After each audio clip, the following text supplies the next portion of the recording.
Welcome to GOS Media. I'm Amber Renee. Today's Grain of Sugar is part one of a four-part series structured around the PEMS model of well-being. PEMS is an acronym for physical, emotional, mental, and spiritual. PEMS represent the four core areas of a person's being. If our PEMS are in balance, we are better equipped to navigate the ups and downs of life. Out of balance, life struggles are more difficult.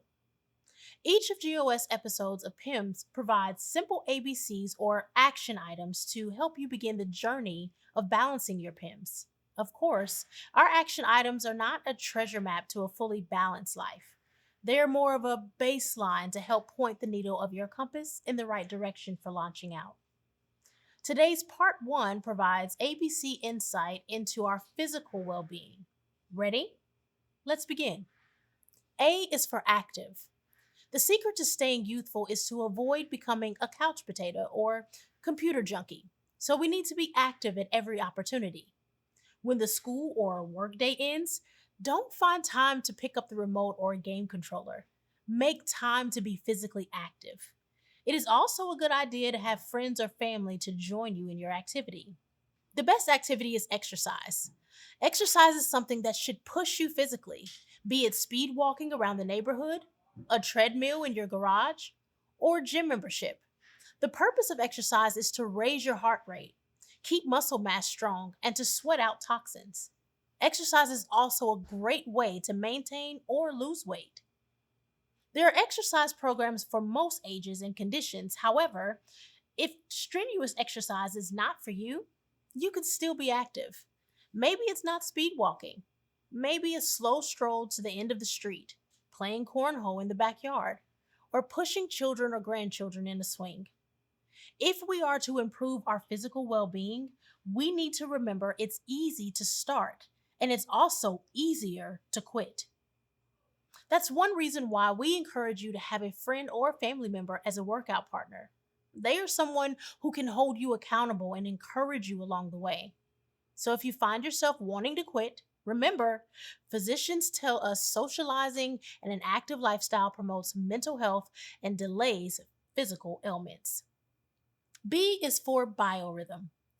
To maximize physical health, we must balance the normal rhythms of life. Every person has a general rhythm to our day to day. We've all heard of the triad for life: 8 hours of sleep and rest, 8 hours of labor and earning, plus 8 hours family and personal time. Not many of us live such a clear cut, routine life. Yet, inside the broad categories of rest, work, personal, we do develop a basic routine. Regardless of your personal rhythm, health specialists tell us that we routinely fail to maximize the physical benefit of our routine, and the reason for this failure is because of blurred lines between categories. And the number one culprit of this blurring? Pause the video and tell us who your primary suspect is for blurring our categories and cheating us out of maximizing health. Back? The number one perpetrator for blurring our categories is us. We are our own worst enemy. Don't believe it? Got a TV in your bedroom? Congratulations! You just blurred the categories of rest and personal. The result? You compromise your rest period because you had to watch just one more episode, and now you're dog tired when you arrive to your earn period. Or maybe your supervisor grants you permission to leave early because you want to tailgate before the game. Congratulations, you just blurred the categories of personal and earn. The results? Next week, you have to exchange a camping trip with the boys for a stress headache because you must work all weekend to complete the project that is due on Monday. And finally, for today, C is for consumption. Everything we consume directly affects our physical health.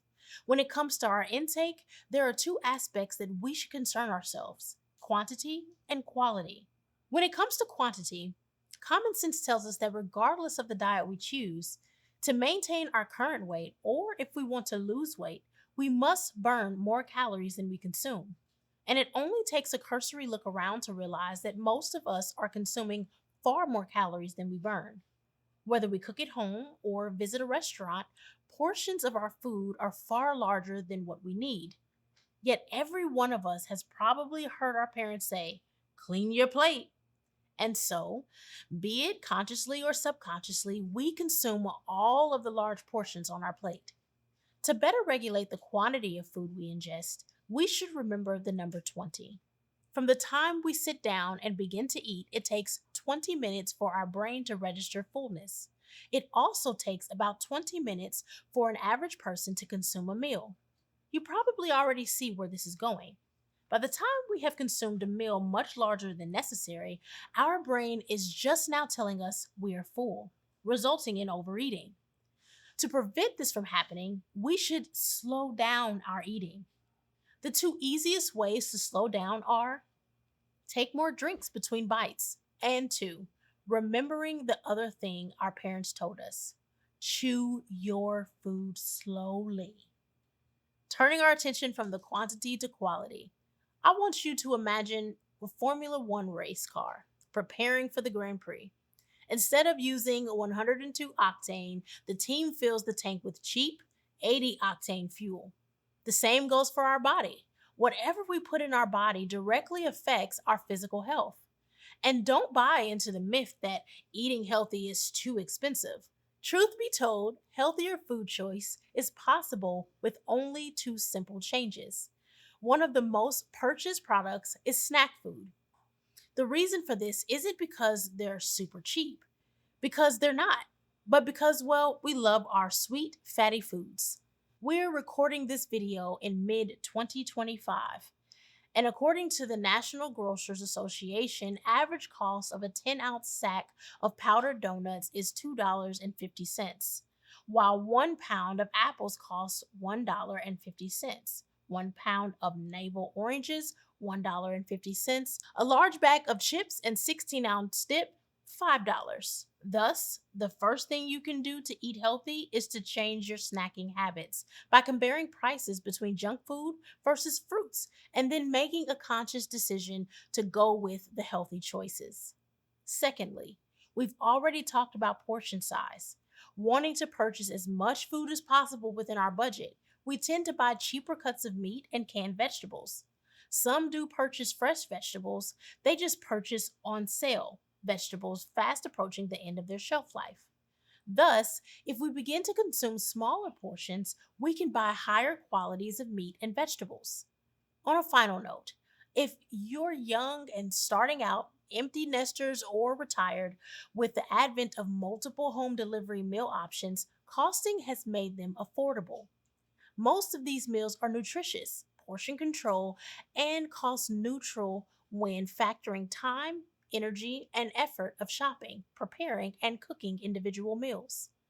We pray you find these basic ABCs of physical health useful and beneficial. Improving our physical health is not just one-time event and will take commitment. Physical health cannot be wished for or out and out purchased.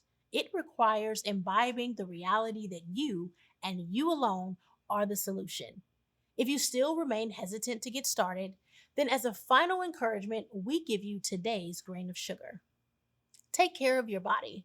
It's the place where you live. All right, Colony, let's help those looking to get started. In the comments below, drop your best tip and technique for getting active, balancing life, and consuming healthier things. Others will greatly appreciate your wisdom and insight. Thanks for stopping by. We could use your support, so will you please like, subscribe, and share with others? Or maybe become a Colony member by joining us on Patreon or snatch up some merch from our website. Links are pinned below. Once again, thanks for tuning in to Grains of Sugar. I've been your host, Amber Renee.